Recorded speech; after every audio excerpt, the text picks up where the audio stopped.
So we are here at the pyramids of Giza. Alright, hi from Egypt. Oh my gosh, so chaotic. So I just got here yesterday and needed some time to just recuperate and process.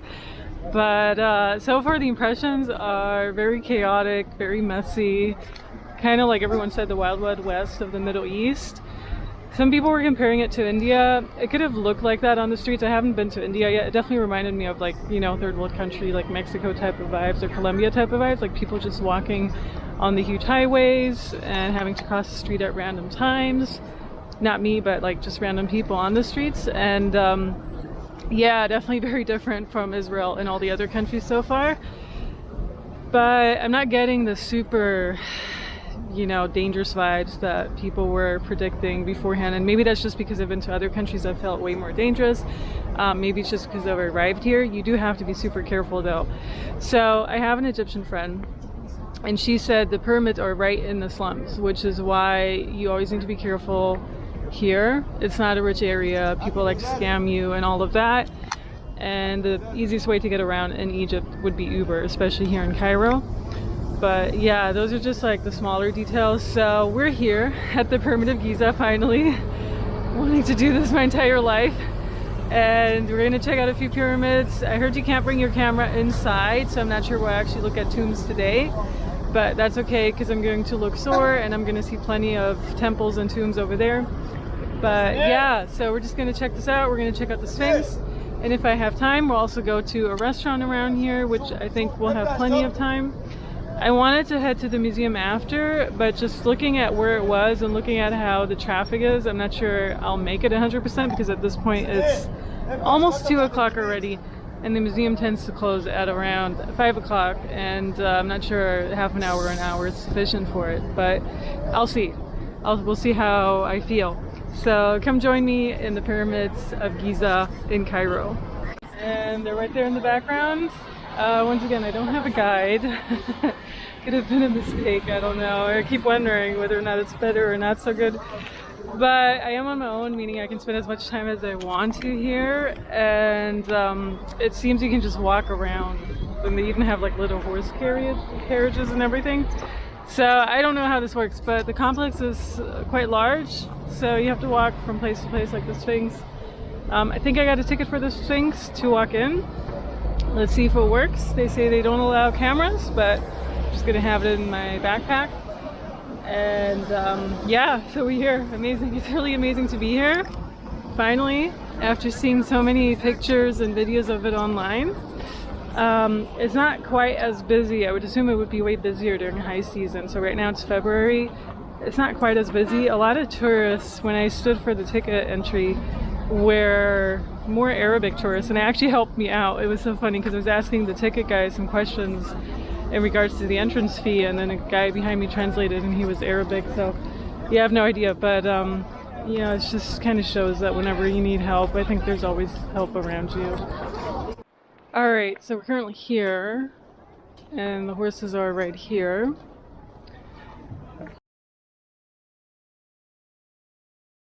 And overall, it's just, I feel it's just a different type of harassment that you experience here, you know, whereas in the Latin American countries, it's really more about they bother you, but when you say no, they leave you alone.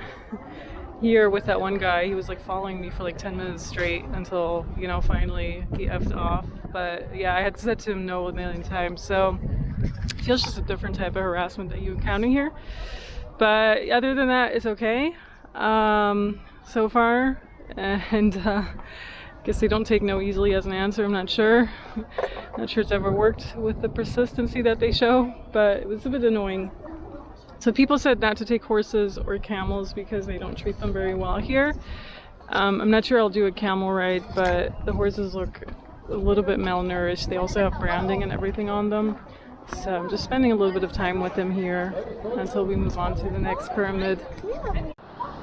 Alright, so things are getting weirder and weirder. These random Egyptian people in the background took like a bunch of selfies with me. I have no idea why.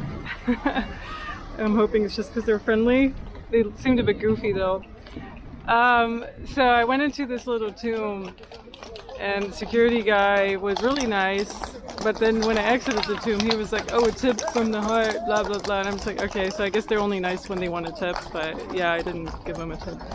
I found it a bit too much.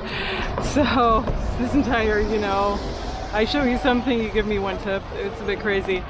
So right now we've gone to this thing and we still have all those behind us. It's 1, 2, 3 more, and then we have the Sphinx, which I actually have a ticket for, so I think we might go there next.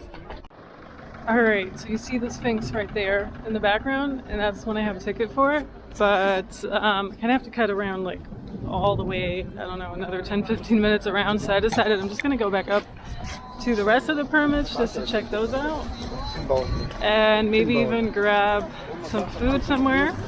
They have like a restaurant with a nice view supposedly, and actually I'm not even sure I'll get to see the inside of the Sphinx this time, because after all that's done there might not be that much time because it's already like 3 p.m. at this point, but it's right there. You see it right there in the background. This is also the point where you get harassed a lot by the vendors, so it's actually worse than it was over there. Somehow around this area it's pretty bad, but yeah, I don't know. I mean, you hear a lot of stories online. Also, the way the horses are sliding down that hill, I tried to take a picture. It was very hard to see. When I was walking down earlier, I was walking with these 2 girls, and they were like, they're always sliding down like that, and almost looks like animal abuse because it's like a very steep hill and there's sand and everything too. Yeah, okay, so you could see it in one. I took a better video of it where the horse was like sliding down, and one horse even had like a little bandage on it, on one of its feet. So I don't think animals are treated very well here, let's put it that way. And yeah, it's a bit heartbreaking to see poor horses, but yeah, you have street dogs too, so I saw like little puppies again.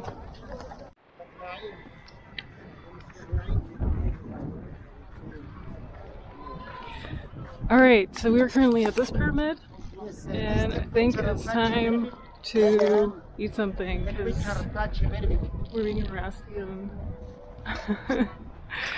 Yeah, it's a bit intense. I don't think it's super extreme, to be honest with you. I feel I've had situations in Mexico that were worse, but it's just different in a way where it's like one after another here, and some of them don't take no as an answer, so that is a bit annoying. I do want to say that, but also this is not even the main tourist season, so I don't even know what it would be like during the main tourist season. I don't think it would be an experience I want to have or make. So I'm quite happy that I'm here during off season. We have a bunch of random other rocks in the background. I also think it's the difference between being a woman and being a man, once again, in countries like this. I hate to say that, but you're just treated so differently as a woman alone as opposed to being a man alone. You know, women are definitely harassed more, in my opinion. I have seen men being harassed the same way, but it just feels it's more focused towards the weaker gender, but that's just how it is in a macho culture, right?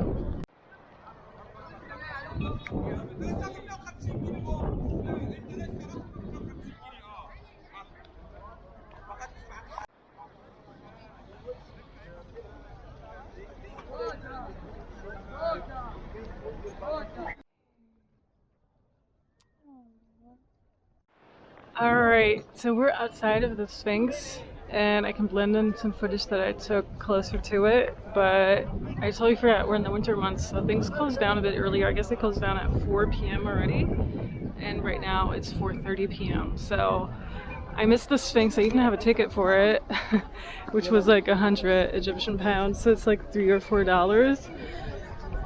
It's okay. I mean, you know, it's, I think I saw a whole lot here, and I'm actually not sure I'm gonna come back on this trip. So I still have like 1 or 2 days in Cairo on my way back, but not sure I'll do it, just come back here and see the Sphinx, because it's a little bit outside of where I'm staying. And I also missed the restaurant, so I couldn't really eat something yet, and I'm pretty hungry. I think I might just head on and try to either find some food or meet up with my friend again. All right, so a bit less in the background, but yeah, basically we're back in Egypt and we are in the Coptic center. So this is old Cairo. So we're back in Cairo. We've been in Egypt the entire time, and now we're gonna go see the Hanging Church.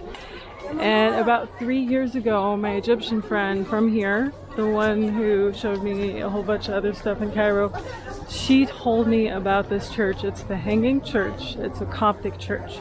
Coptic is like this old Christian that's hard to find nowadays, you know, all the old structures and churches.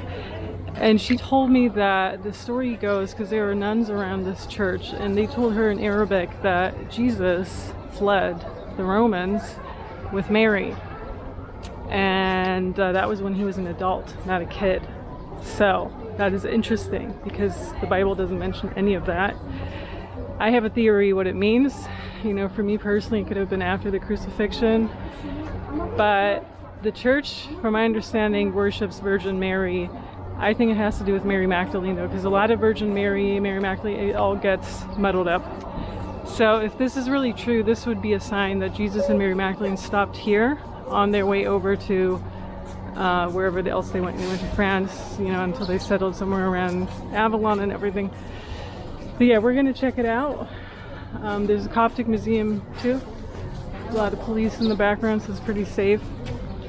Now we're gonna go straight to the Hanging Church because that's the only piece of history I'm really interested in right now. And we'll see what it's about.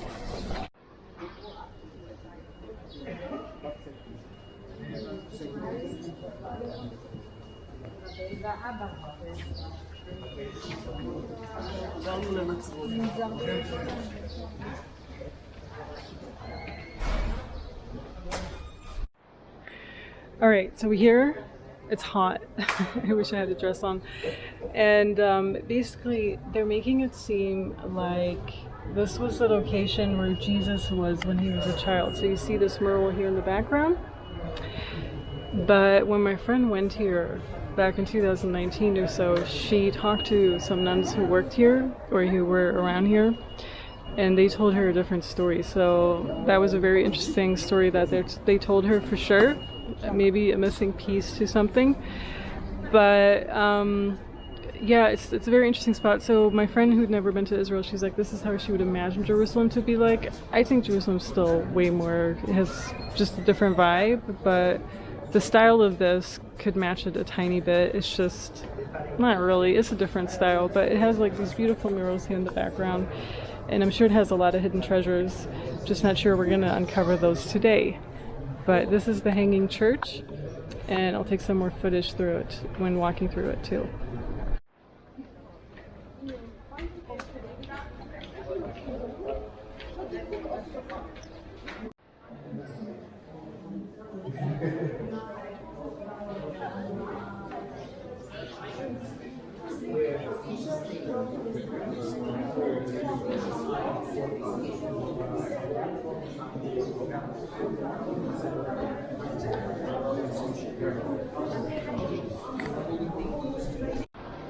Alright, just like so many things, it seems the energy inside is just very hijacked. They have a lot of paintings and drawings from like the 18th century, which is 1800s, from like the medieval ages, all of that. But I didn't see like the really old stuff. So, and there's also like a whole bunch of other saints that aren't necessarily related to Jesus or anything. So for me, that's just a sign that a lot of other stuff was kind of pushed into there. I have to do a proper read on this place when I get back home because it's incredibly hard to do any type of read when you have these amounts of tourists in the background. I almost feel it takes away from like the holiness of a place like this, or like the sacredness of it. But yeah, it's interesting. Like the vibe here, there's certainly like a certain vibe to it. I would say even like a little bit of pain that I felt in Jerusalem too, so that is interesting. Could definitely be that he came here after his crucifixion. Anyhow, so I took some footage from the inside. I hope you enjoyed it, and we're gonna continue our way down.